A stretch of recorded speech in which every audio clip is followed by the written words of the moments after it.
بسم اللہ الرحمن الرحیم۔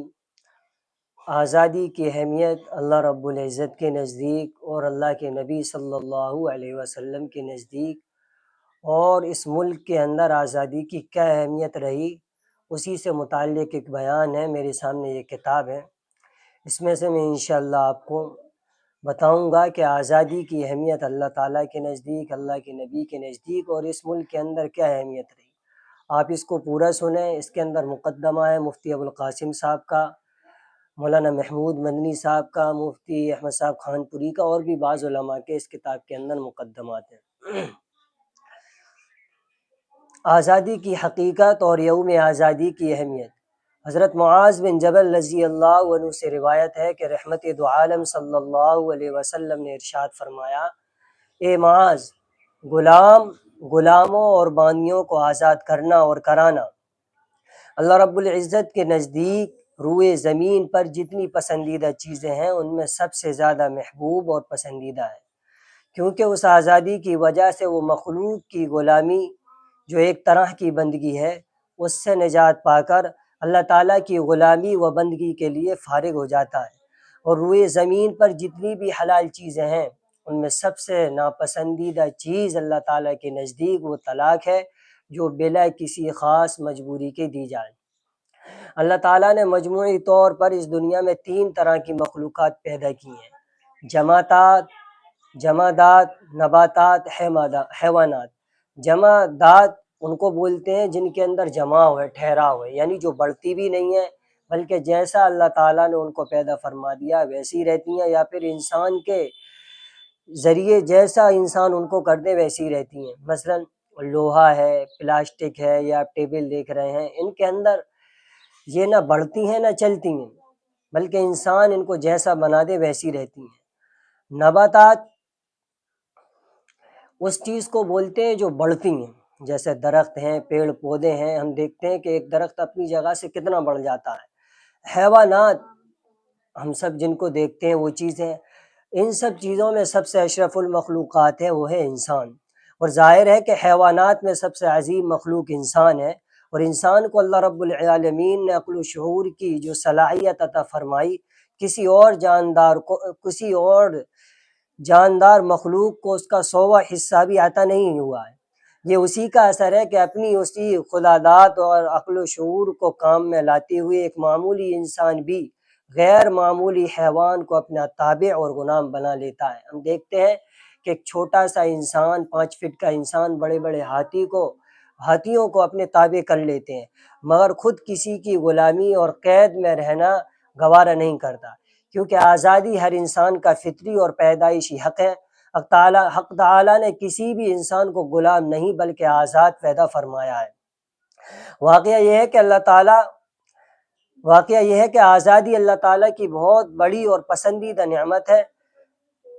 جیسا کہ مذکور حدیث سے معلوم ہوتا ہے، مگر اس کی راحت و مسرت وہی شخص محسوس کر سکتا ہے جس نے غلامی کی زندگی دیکھی ہو۔ سلطان صلاح الدین ایوبی رحمۃ اللہ علیہ فرمایا کرتے تھے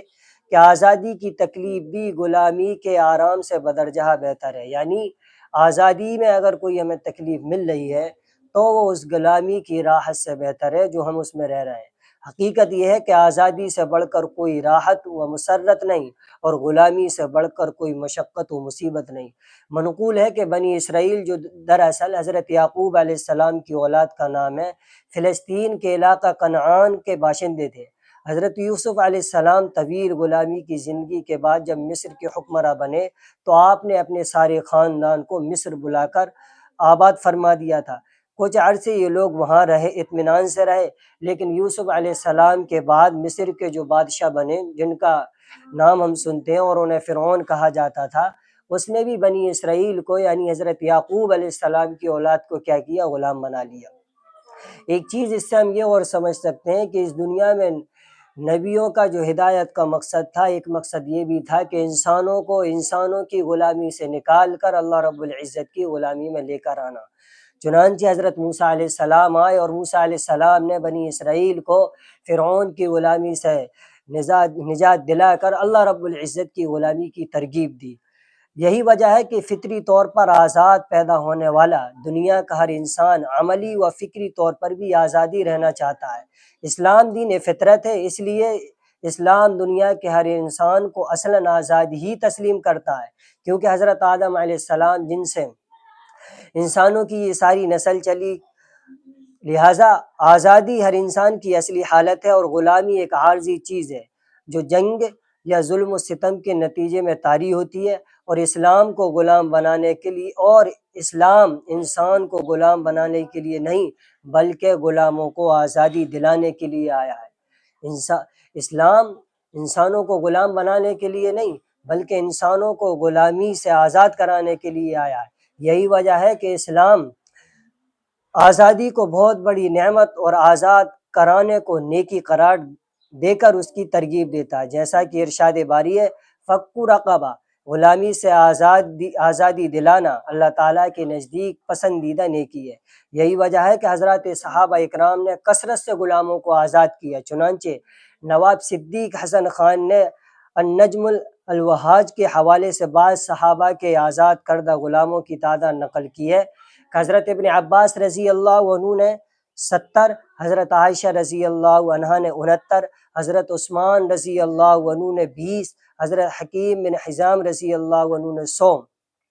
اور حضرت عبداللہ بن عمر رضی اللہ عنہ نے 1000، اور حضرت ذوالقلاع رضی اللہ عنہ نے 8000، اور حضرت عبد الرحمن بن عوف رضی اللہ عنہ نے 300 غلام صرف ایک دن میں آزاد کیے۔ مطلب یہ ہے کہ صرف 7 صحابہ نے 39,259 غلام آزاد کیے، اور ظاہر ہے کہ ان کے علاوہ دیگر ہزاروں صحابہ نے جو لاکھوں غلاموں کو آزاد کیا وہ ان میں شمار نہیں کیے گئے۔ صحابہ کا بھی ایک مشن تھا کہ لوگ جو غلامی کے اندر ہیں ان کو آزاد کرایا جائے، اور جو دوسرے ملکوں میں غلامی کے اندر پھنسے ہوئے ہیں ان کو بھی آزاد کرایا جائے۔ دین اسلام کا بنیادی عقیدہ ہے کہ انسان مخلوق میں سے کسی کی بھی غلامی کے لیے پیدا نہیں ہوا، وہ تو صرف اور صرف اپنے خالق اور حقیقی مالک کے غلامی کے لیے ہی پیدا ہوا ہے۔ اس لیے حکم ہے یا ایھا الناس اعبدوا ربکم الذی خلقکم والذین من قبلکم لعلکم تتقون، اے لوگوں اپنے رب کی عبادت کرو جس نے تمہیں اور ان لوگوں کو پیدا کیا جو تم سے پہلے گزرے ہیں، تاکہ تم متقی اور اپنے خالق و مالک کے مقرب بن جاؤ۔ اللہ تعالیٰ کی بندگی دنیا میں در در کی غلامی اور آخرت میں قید و دوزخ سے مکملی آزاد دلاتی ہے، یعنی جو انسان اللہ تعالیٰ کی بندگی پر آ جائے تو اس دنیا سے بھی آزاد ہو سکتا ہے، اور جہاں انسان کو، مسلمانوں کا جو عقیدہ ہے کہ مرنے کے بعد اللہ تعالیٰ کے یہاں ہمیں پیش ہونا ہے، تو وہاں سے بھی ہمیشہ ہمیشہ کی آزادی ہمیں مل سکتی ہے۔ آزادی ہی نہیں بلکہ ہمیں آزادی کی شکل میں جنت مل سکتی ہے۔ اللہ رب العالمین نے اپنی خلافت کا منصب عظیم اسی لیے عطا فرمایا ہے کہ ہم دنیا کے انسانوں میں جسے اللہ تعالیٰ چاہے اس کو بندوں کے ظلم اور در بدر کی غلامی سے نکال کر اللہ تعالیٰ کی غلامی و بندگی کا قرینہ سکھائیں، اور دنیا کی تنگی سے نکال کر اس کی وسعتیں عطا کریں، اور مذاہب باطلہ کے ظلم و جور اور ظالمانہ رسومات سے نجات دلا کر اسلام کا منصفانہ اور شریعت مطہرہ کا عادلانہ نظام عطا کریں۔ اسلام کے اسی عادلانہ نظام اور پیغام کو عام کرنے کے لیے قرون اولیٰ کے مسلمان حضرات، خاص طور سے صحابہ، دنیا کے مختلف ممالک میں پھیل گئے، تو جنوبی ایشیا کا عظیم اور وسیع تر ملک کیسے ان سے محروم رہ سکتا تھا؟ یہی وجہ ہے کہ وصال نبی صلی اللہ علیہ وسلم کے 4 سال بعد دور فاروقی سن 15 ہجری میں جب ارتدادی فتنے دب گئے اور فتوحات کے دروازے کھلے، تو حضرت عمر رضی اللہ عنہ نے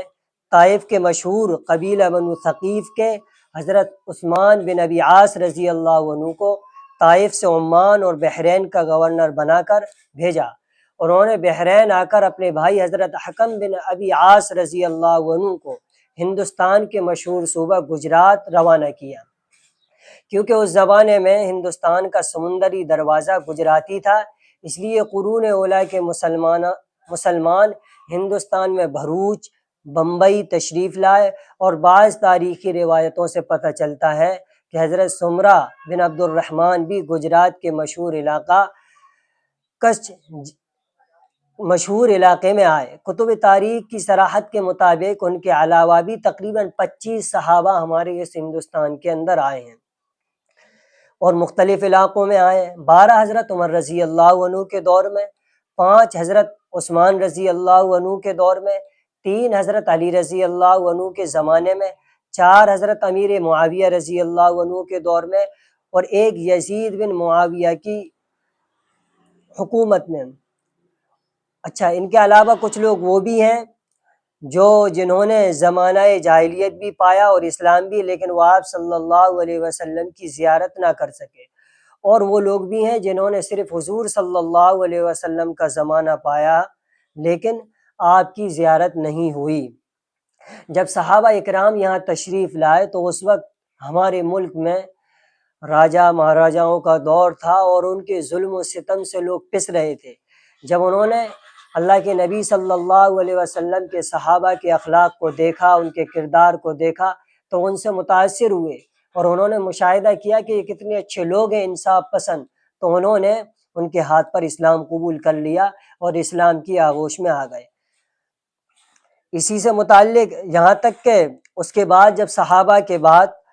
سن 93 ہجری میں محمد بن قاسم ثقفی نے ہندوستان کی سرزمین پر دین اسلام کا پرچم لہراتے ہوئے مسلمانوں کی حکمرانی کی بنیاد ڈالی۔ اس کے بعد سلطان محمود غزنوی، آپ نے پڑھا ہوگا یہ نام، سلطان شہاب الدین غوری، سلطان قطب الدین، سلطان شمس الدین التمش، سلطان علاء الدین خلجی، سلاطین تغلق، لودھی اور سوری کے بعد مغلیہ خاندان کے بادشاہوں کا دور آیا، جو تقریباً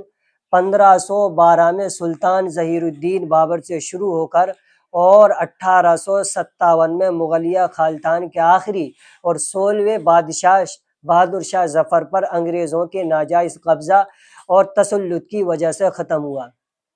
اتنا بڑا عرصہ مسلمانوں نے اس ملک پر حکومت کی اور اس ملک کو سونے کی چڑیا بنا دیا، اور آج بھی ہم دیکھتے ہیں کہ ہمارے اس ہندوستان میں کتنی ایسی جگہیں یا ٹورسٹ لوگ گھومنے جاتے ہیں اور حکومت گورنمنٹ ان سے فائدہ اٹھا رہی ہے۔ تاج محل ہے اور لال قلعہ ہے اور بھی بے شمار جگہیں، یہ سب انہی کی بنائی ہوئی ہیں جن سے آج تک ہم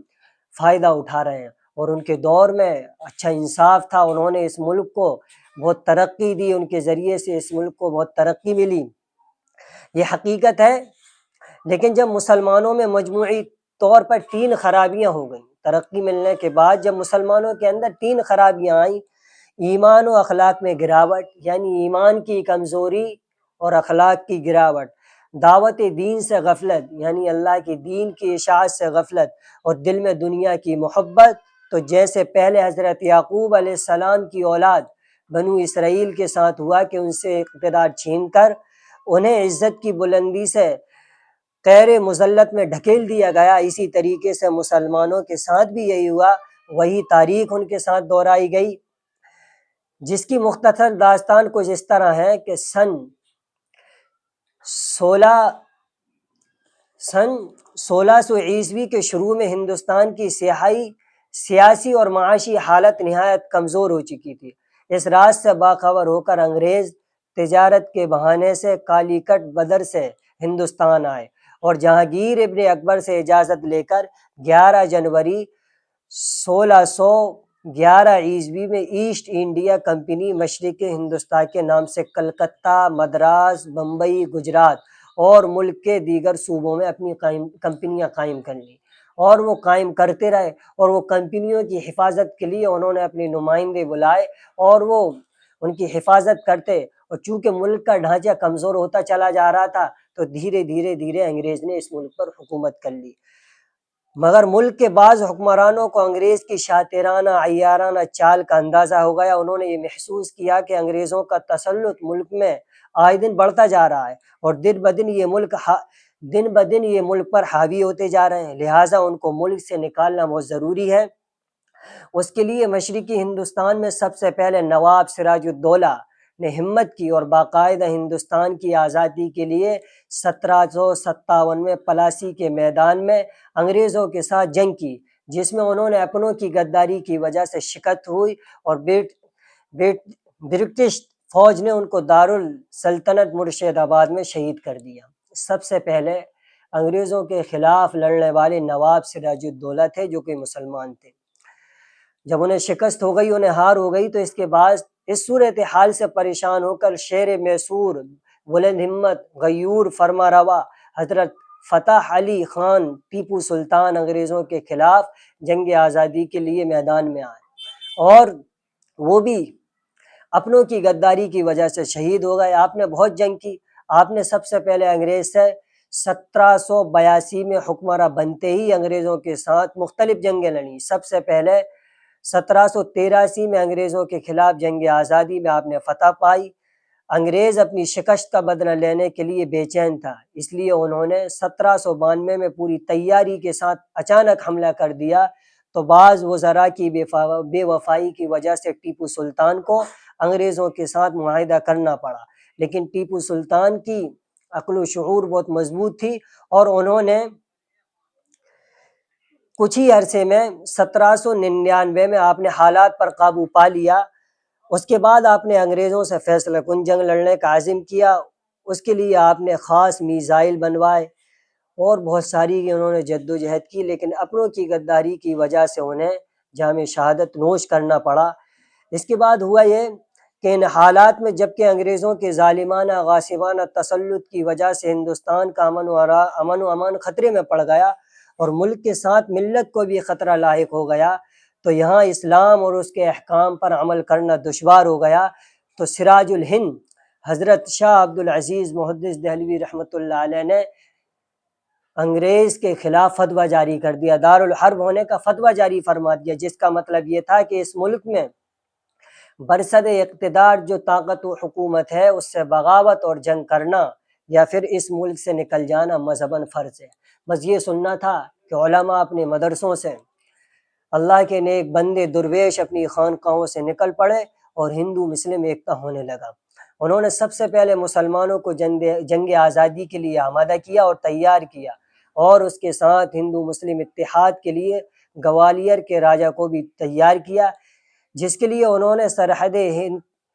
سرحد کے علاقے کو منتخب کیا اور پشاور کو اپنا مرکز بنا کر ایک چھوٹی سی اسلامی ریاست بھی قائم کر لی۔ اس کے بعد ارادہ یہ تھا کہ کشمیر ہوتے ہوئے آگے رخ کیا جائے گا، لیکن ایسا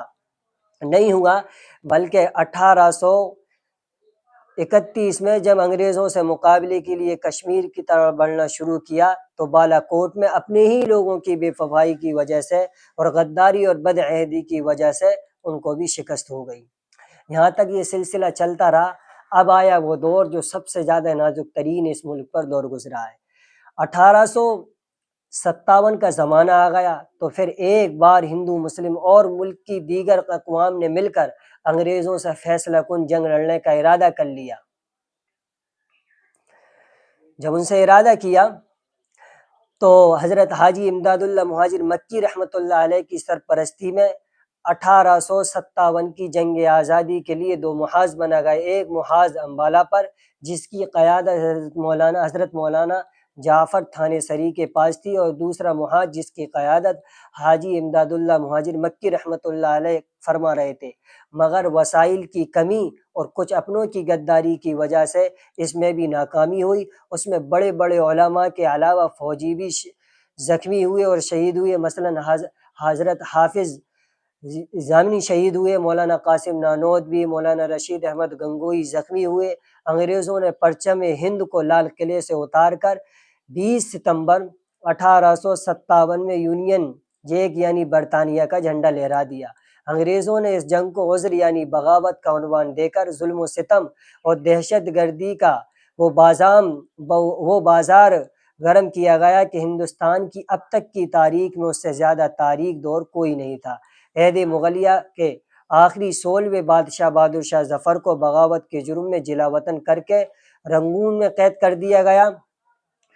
اور اس تحریک آزادی کے ناکام ہونے کا سب سے زیادہ نقصان بھی مسلمانوں ہی کو بھگتنا پڑا۔ تقریباً 2 لاکھ مسلمان شہید ہو گئے، جن میں 51,500 علماء تھے۔ صرف دہلی ہی میں 500 علماء کو پھانسی دی گئی۔ دہلی کے چاندنی چوک سے لے کر پشاور کی جامع مسجد تک ہر درخت پر پھانسی کا پھندا تھا اور مسلمانوں کی آبادی والے شہر کو کھنڈر بنا دیا گیا۔ اس کے بعد پھر دارالعلوم دیوبند کا قیام ہوا۔ 1857 میں ملک میں جب مکمل غلبہ حاصل کرنے کے بعد انگریز نے اپنے ہندوستانی مشیروں سے رائے طلب کی کہ بتاؤ ہندوستان میں انگریز کی حکومت کیسے قائم رہ سکتی ہے۔ تو اس وقت کے ہندوستان میں رہنے والے سب سے بڑے انگریز سیاستداں ڈاکٹر ولیم پون نے اپنی رپورٹ میں کہا کہ ہندوستان میں سب سے زیادہ بیدار جو قوم ہے وہ مسلمان ہے، اور جنگ آزادی مسلمانوں نے لڑی ہے۔ مسلمانوں نے جب تک جذبہ جہاد موجود ہے تب تک ہم لوگ ان پر حکومت نہیں کر سکتے، اس لیے جذبہ جہاد ختم کرنا ضروری ہے، اور اس کو ختم کرنے کے لیے ہمیں علماء سے عوام کا رشتہ کاٹنا ضروری ہے۔ یہ ہے ہمارے اکابر کی مختصر سی تاریخ۔ اس میں ہمارے بڑوں نے، اکابر نے بہت قربانیاں دی ہیں۔ شیخ الہند نے، شیخ الاسلام نے، مالٹا کی جیل میں یہ لوگ گئے، اور کئی علماء کو جانور کی کھال میں بند کر دیا جاتا، اور کسی کو آگ کے ایک